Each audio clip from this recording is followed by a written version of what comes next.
Ein neuer Stern erblickt das Licht der Welt. Ja, der Space Star 2020, ein tolles Auto für kleines Geld. Es geht los so um die etwas über 8.000 Euro.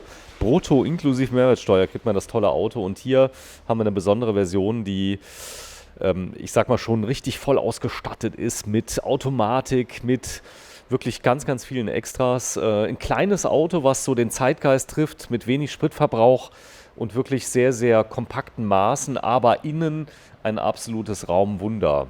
Ganz mal kurz zur CO2-Effizienz. Das wird ja immer wichtiger. Wir haben eine CO2-Effizienzklasse C und der Kraftstoffverbrauch im Schnitt bei 4,6 Liter. Also ein Kleinwagen typischer Wert, so um die 5 Liter kann man so ein Auto fahren. Ja, da ist er. Mit 5 Jahren Garantie. Ich grüße dich. Stell dich mal kurz vor. Ja, hallo, mein Name ist Thomas Reiter vom Autohaus Reiter und hier haben wir den neuen Space Star in der Intro Plus Version stehen. Das ist schon die gehobene Ausstattung mit Automatik, ein ganz tolles neues Auto. Ja, ist richtig toll. Hat 5 Türen. Ist mit 5 Türen, ja.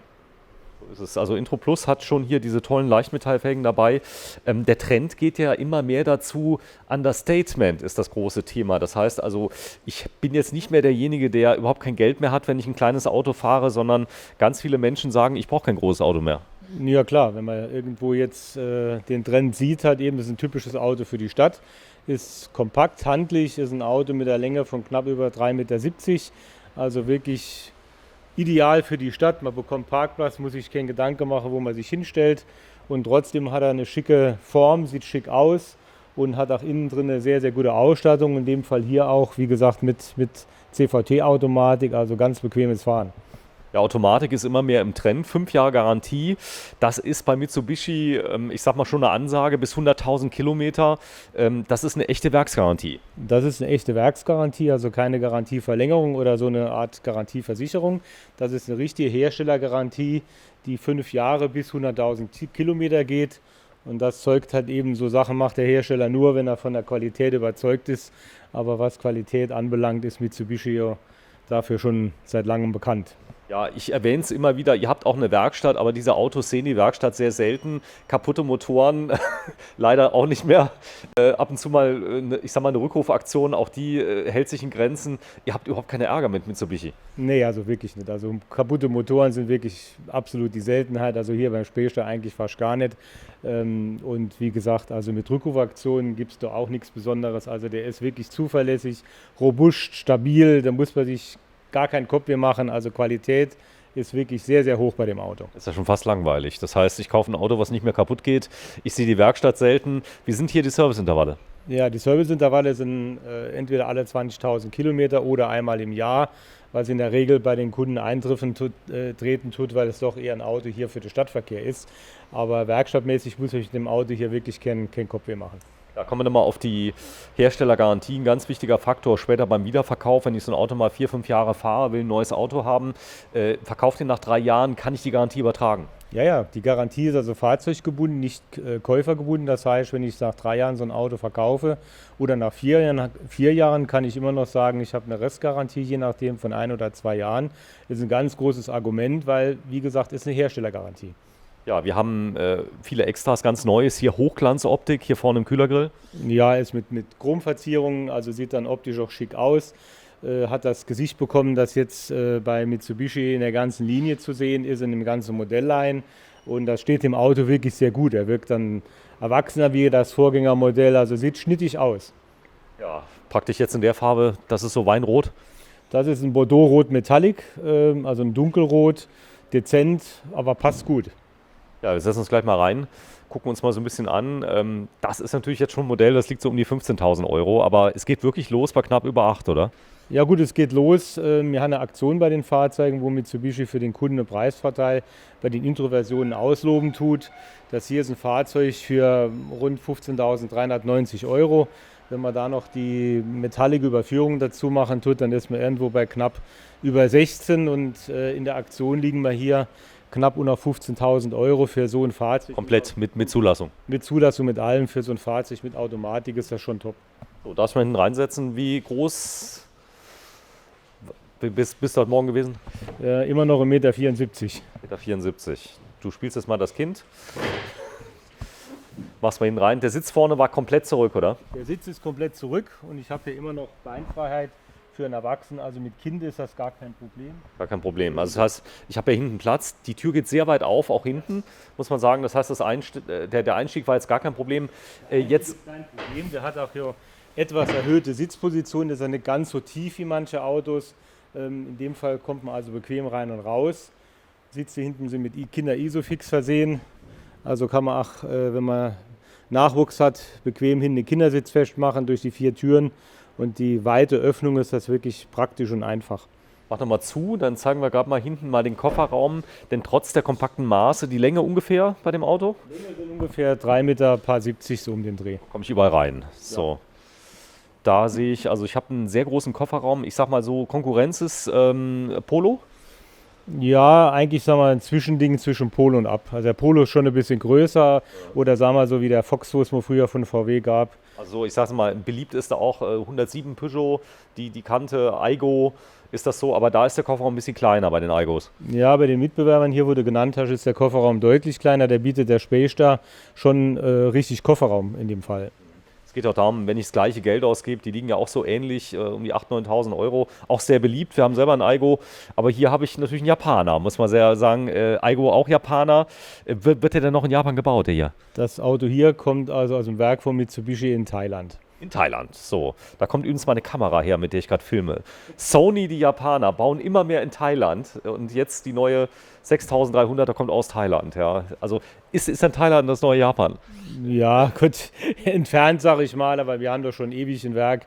Da wird von Mitsubishi auch der L200 gebaut. Mitsubishi hat hier Werke auf der ganzen Welt. Also der hier ist eigentlich vom Prinzip her, ist das hier noch ein waschechter Japaner. Der wird also noch mit der japanischen Qualität gebaut.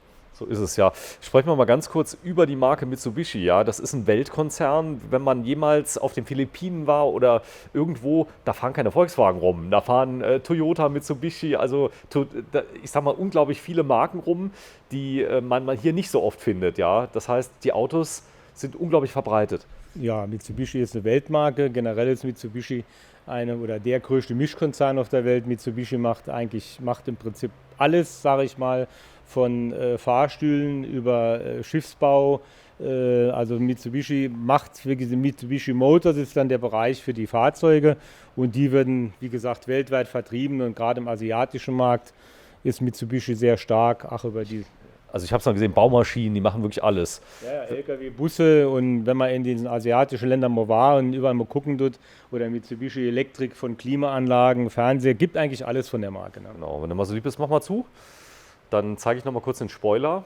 Hinten ist er relativ ähnlich gegenüber dem Vorgängermodell. Das heißt, vorne ist er komplett neu.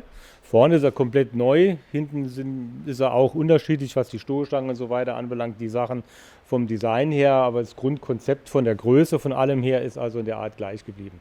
Super, dann, wenn du mal so lieb bist, vorne aufmachst, Motor, wir gucken mal rein, wie aufgeräumt es da ist. Den Motorraum werden wahrscheinlich die meisten Leute nicht zu sehen kriegen, denn bis auf Wischwasser und Co. ist da nicht viel zu machen.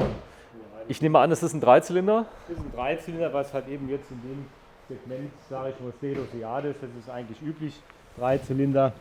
Von der Technik her ist so, Mitsubishi war immer schon dafür bekannt, dass alles aufgeräumt aussieht. Ist ein kompakter Dreizylinder. Vorteil ist es also ein Motor mit Kettenantrieb, also kein Zahnriemenwechsel, der halt fällt auch weg. Fällt weg. Das ist eine Geschichte, die halt eben dann schon mal mit den Jahren ein bisschen ins Geld gehen kann. Wie gesagt, man kommt als Mechaniker überall noch gut bei. Ist nichts verbaut. Ist sogar einer der wenigen Autos, wo man noch sogar an die Scheinwerfer rankommt, für mal ein Bähnchen zu wechseln, auch wenn das eigentlich heute nicht mehr so vorkommt. Aber rundum ist jetzt auch Pflicht, sagen wir mal so. Ja, man muss ja da auch locker rankommen, aber es ist wirklich sehr einfach. Es ist eine Technik, die funktioniert. Man sagt den Japanern nach, die bauen Sachen, die sind für die Ewigkeit. Ihr habt teilweise hier Mitsubishis, die sind 30 Jahre alt, die laufen immer noch. Ja, definitiv. Wenn man sieht, sagen wir mal so die Anfänge von Mitsubishi, wo Mitsubishi hier nach Deutschland kam, das war so Ende der 70er Jahre. Und wenn man teilweise Colt sieht, so als Einstiegsmodell damals von 1980, die sind schon richtig alt, das sind schon richtig Oldtimer und laufen immer noch und gehen einfach nicht kaputt. Ne? Geheimtipp. Ja, auch hier so Kleinigkeiten, wie ich sehe. Hier hat man auch eine Abgrenzung, dass nichts hier reinfällt. Die haben sich um viele Sachen Gedanken gemacht, obwohl er so klein ist. Wir steigen am besten mal ein und gucken uns das mal an. Der geht gut, der Motor, für seine, gerade jetzt in Verbindung mit der Automatik. Ja, macht das besonders viel Spaß, nehme ich an, oder? Ja, sicher, gerade. Gerade die Automatik im Stadtverkehr mit Stop and Go und der Dreizylinder, den wir hier haben, das ist der 1,2 Liter mit etwas mehr Hubraum und der passt sehr gut zur Automatik. Der ist quirlig, lebendig. Also das ist ein Auto von der Spritzigkeit für die Stadt perfekt. Super. Steigen wir mal ein. Ich komme mal auf die Beifahrerseite. Denn viele werden jetzt sagen, ja, Automatik, die haben damit vielleicht wenig Erfahrung oder haben, ich sag mal so, gewisse Vorteile. Komme ich denn damit klar mit der Automatik? Du lachst immer und sagst, ich glaube, die Umgewöhnung von Automatik oder Schalter auf Automatik ist einfacher wie umgekehrt. Ja, ich sag mal, die Umstellung von, wenn der im heutigen Verkehr oder in der Dichte in den Städten ist eine Automatik einfach ideal. Mit dem Stop and Go ist das eine perfekte Geschichte. Bedienung ist ganz easy vom Schalten. Man braucht nichts zu machen, gibt einfach Gas. Ende. Das heißt, ich brauche eigentlich den linken Fuß gar nicht mehr. Nee, den linken Fuß kann man eigentlich im Prinzip mehr oder weniger komplett vergessen. Was auch noch erwähnenswert ist, hier in der Ausstattung, hier in der Version hat das Fahrzeug auch eine Start-Stopp-Automatik. Und die funktioniert natürlich mit einer Automatik perfekt, weil ich einfach nur den Fuß von der Bremse nehme, das Auto springt an und läuft wieder los oder fährt wieder los. Also ganz easy, muss man gar nichts großartig machen. Ja, Thomas, wenn du mal kurz die Tür zumachst, und mal die elektrischen Fensterheber mal hoch. Machen wir jetzt mal gerade hoch, denn es gibt was Besonderes hier bei dem Auto, wenn man das anmacht. Man denkt fast, man wäre in einem Elektromobil, man hört den Motor nämlich fast gar nicht. Gerade dann, wenn er ein bisschen warm geworden ist. Ja? Das heißt, am Anfang hört man es noch ein bisschen, aber wenn der mal so 1-2 Minuten läuft, dann hat man das Gefühl im Stand, auch wenn die Start-Stopp-Automatik noch nicht zugeschlagen hat, ja, ist unglaublich leise, oder? Ja, das Fahrzeug jetzt für einen Dreizylinder läuft, der sehr laufruhig ist, also sehr leise. Ja. Mach mal kurz an, bitte. Zu dem mal. So. Das ist jetzt sehr leise, das heißt, man hat dann ab und zu mal sogar das Gefühl, wenn die Lüftung auch noch läuft, man hört gar keinen Motor mehr. Also das ist auch, ich sag mal, ungewöhnlich. Es gibt ja noch viele Dieselfahrer, die kaufen sich kleine Autos mit Dieseln. Das ist gar nicht mehr der Fall, oder? Nee, das ist so Kleinwagen hier. Also Mitsubishi hat in dem Segment eigentlich beim Spähstern nie einen Diesel gehabt. Ist auch für die Stadt, für den Stadtverkehr und so weiter auch nicht. Wenn der Diesel keine Kilometer hat, wenn man nicht viel fährt, macht der Diesel da wenig Sinn. Da ist man hier mit so einem kompakten Benziner definitiv besser aufgestellt. Ja, er hat hier eine Klimaanlage, die ist manuell? Der hat eine manuelle Klimaanlage, die man dazuschalten kann, hier über den Knopf. Und dann das Gebläse an, dann geht die Klimaanlage, kann man hier über die Lüftung kalt oder warm regeln. Ja. Und wenn man so ausschaltet, hat man eine normale Heizung. Also in dem Fall. Jetzt gerade im Winter, wenn ich jetzt zum Beispiel mal reinkomme, habe die Sachen nass und so, da hilft die Klimaanlage, dass die Scheiben nicht beschlagen, relativ schnell. Die kann man auch immer laufen lassen, wenn man möchte. Die kann man auch immer laufen lassen. Man kann damit die Luft entfeuchten, was sehr angenehm ist. Wird die Luft getrocknet und dann, wie du sagst, laufen die Scheiben nicht so stark an, das ist nicht verkehrt. Ja, ohne Klimaanlage, auch bei Kleinwagen, das ist beim Wiederverkauf schon malus, oder? Keine Klimaanlage? Ja gut, ich meine, es gibt, wie gesagt, man hat hier Einstiegsmodelle, jetzt auch ohne Klimaanlage, dann ist es einfach eine Sache vom Preis. Aber ich sage mal generell, so eine Klimaanlage ist schon von Vorteil im Wiederverkauf definitiv. Ja, ich habe alle Extras, die ich haben möchte, sogar Carbon-Look in den Türen. Ja. Das kam jetzt mit hinzu. Ich habe einen schicken Drehzahlmesser, analog, Rundinstrumente. Du hast mir erzählt, wenn ich hier in so ein Auto einsteige, ich brauche maximal 10 Sekunden, da weiß ich überall, wo was ist, oder? Ja, ist alles aufgeräumt. Mitsubishi ist dafür bekannt, dass die Schalter nicht überall verteilt sind. Man hat hier die Blinker, man hat die Lichtschalter, ist auch ein Fahrzeug mit Lichtautomatik. Der hat also alle Features wie ein großer. Er hat auf der rechten Seite ist der Scheibenwischer. Ich habe hier alles irgendwo im Blick. Das Auto hat eine Bluetooth-Freisprecheinrichtung. In der Version hier hat er sogar in Verbindung mit der Automatik ein Tempomat mit verbaut in dem Auto. Also von der Ausstattung her lässt er also keine Wünsche offen. Ist der laut auf der Autobahn, wenn ich jetzt mal 120 fahre? Da gibt es ja Autos, also ich war mal in einem Auto drin, wir haben noch so ein, was war das, ein Up, ein kleiner, der hat auch ein Fünfganggetriebe, aber der rührt schon ziemlich, also der muss hochdrehen auf der Autobahn. Wie ist das hier? Nee, das ist durch die Automatik, ist er sehr ruhig vom Fahren. Ich meine, klar, es ist und bleibt ein Dreizylinder, das ist kein Thema, aber für so ein kleines Auto kann man auch mit dem auch mal weitere Strecken fahren, das ist gar kein Thema. Okay, wenn ich also ab und zu mal, was weiß ich, nach Nürnberg fahre, mal so 5 Stunden, das ist gar kein Problem. Ich habe sehr viel Platz. Platz. Ich habe auch hier unten der Durchgang, also ich habe unglaublich viel Platz. Ich bin ja 1,85, sitze es noch nicht ganz zurück. Stark. Ja, die Start-Stopp-Automatik, die ist jetzt noch außer Betrieb, weil der Motor kalt ist, nehme ich an. Die blinkt. Ja, einmal blinkt sie. Das ist eine Grund, dass wir zwar nicht angeschnallt sind, wir stehen die auch, wir fahren nicht. Ja. Ansonsten schaltet sie sich erst zu, wenn halt eben der Motor betriebswarm ist, damit halt, wenn er ausgeht, auch gewährleistet ist, dass das Auto anspringt. Und dann müssen halt eben die Temperaturen alles dementsprechend passen. Schau mal kurz auf Radio bitte hier. Dass wir mal sehen. Das System ist hier bei allen, ich sag mal, gleich. Das heißt, ich habe auch DAB Plus in den allen neuen jetzt drin, wie ich hier sehe. Bei dem großen Modell wie hier jetzt beim Intro Plus, ja, da ist also ein TomTom-Navigationssystem verbaut, in Verbindung halt eben mit, wie gesagt, Bluetooth-Freisprecheinrichtungen mit Navigation. Man kann hier verschiedene Medien anschließen, hat unten einen USB-Anschluss, wo man was anschließen kann. Er hat also ein CD-Player ist mit dabei, also der ist von der Warte aus, was so die Audiogeschichte anbelangt, für so ein kleines Kompaktauto ist das schon schick gemacht. Also wenn ihr noch CDs habt, Bibi Ja, Blocksberg habe ich noch zu Hause für Ja, meinen Sohn. klar. Kann man reinstecken, Für die geht. Kinder-CDs kann man alles machen, dementsprechend. Aber ansonsten habe ich hier auch, wie gesagt, verschiedene Senderebenen, wo man wählen kann. Und DAB Plus natürlich. Und DAB Plus, ja. Ja, genau. Das ist auch, wird ja Pflicht ab Ja. Dezember bei allen Neuwagen. also sind wir hier im Absolut DAB. relax. Ja. DAB Plus, machen jetzt nur Gehen hier. wir gerade auf die Liste rechts unten, dann sieht man mal die ganzen Sender. DAB ist ein digitales Audiosystem, Ja. bei dem ich rauschfrei deutschlandweit demnächst bis zu 30 Sender kriege. Überall sogar, in Strecken sogar in München 80, 90 Sender. Ja, ist also von der Klangqualität halt eben sehr hochwertig.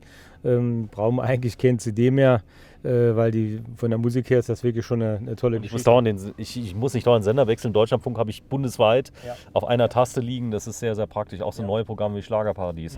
Sicherheit, der NC, helf mir, NCDAP, nee, wie heißt er? NC Crashtest. NC Crashtest, ja. Ist er gut abgeschnitten? Der hat er gut abgeschnitten, das passt alles. Wie gesagt, er hat auch die Sicherheitsverkehrung alles, er hat halt eben Airbags drin, er hat ABS drin. Also alles, was man so braucht, ist bei ihm hier Standard. Super. Ja, steigen wir nochmal aus. Das war's von innen und dann gehen wir nochmal kurz auf das Thema, wie kann ich so ein Auto erwerben ein. Thomas, komm mal kurz zu mir. Da steht er jetzt. Kann ich so ein Auto, wenn ich jetzt einen älteren habe, in Zahlung geben? Und ich glaube, ihr nehmt alles, sogar Motorräder in Zahlung. Ja gut, dadurch, dass wir auch hier noch Motorräder vertreiben, in meinen beiden Autohäusern holen wir auch Motorräder in Zahlung. Aber generell holen wir Autos in Zahlung, ist kein Thema. Wir haben interessante Finanzierungskonditionen über die Mitsubishi Bank, also über die MKG Bank mit günstigen Konditionen. Sogar haben wir je nach Laufzeit eine 0% Finanzierung, ansonsten sehr niedrige Finanzierung. Man kann leasen, man kann Ballonfinanzierung machen, also wir sind da vollkommen flexibel. Super, ja. Du hast 2 Standorte? Ich habe 2 Standorte, einmal hier in Saarbrücken in der Kurt-Schumacher-Straße und in Rehlingen-Siersburg an der Windmühle 7, direkt an der Autobahn. Da sind wir auch schon mit Mitsubishi seit 35 Jahren jetzt seit Jahr hier als Vertragshändler vor Ort. Und hier in Saarbrücken sind wir seit 2005. Also, wenn Sie ein kleines, spritziges Stadtauto suchen mit 5 Türen, das 5 Jahre Garantie hat mit 100.000 Kilometer Höchstbegrenzung bei der Garantie. Übrigens, in den ersten 2 Jahren, glaube ich, gibt es keine Kilometerbegrenzung. Wenn man also auch über 100.000 ist binnen 2 Jahren, das ist, glaube ich, die Gewährleistung greift dann. Ja gut, bei 2 Jahren spricht man halt eben vom Gesetzgeber von der Gewährleistung. Aber du hast wenig Leute, die in 2 Jahren 100.000 Kilometer mit so einem Auto fahren, ne? Ja, das kommt eher selten vor, ja. Da wollte ich mal gerade sagen, nicht, dass einer kommt. Dann gehen Sie vertrauensvoll ja zur Firma Reiter. Man muss dazu sagen, das ist ein Auto, das hält und hält und hält. Also ihr habt wirklich gute Erfahrungen damit. Ja, der Spähster ist absolut top. Wir haben auch das Fahrzeug oft laufen, zum Beispiel bei Pflegediensten oder Pizzaboten. Und jeder weiß, wenn man so Pizzadienste fahren sieht, die gehen nicht unbedingt pfleglich mit den Autos um. Und dort haben wir welche in Kundschaft schon seit Jahren mit weit über 100.000 Kilometer. Und auch dort, die Dinger laufen, da kommt nichts dran. Ja, mit Automatik sogar, was ich Ihnen wärmstens empfehlen kann, wenn einer jemals Automatik gefahren ist, auch im Kleinwagensegment, bitte nicht sagen, oh, ich kaufe mal keine Automatik, das ist nur was für Leute, die kein Auto fahren können, einfach mal ausprobieren, da kann man mitreden. Ja, der neue Space Star von Mitsubishi Modelljahr 2020, ganz neu beim Autohaus Reiter, einmal in Saarbrücken und einmal in Rehlingen, Siersburg. Danke. Genau, danke. Tschüss.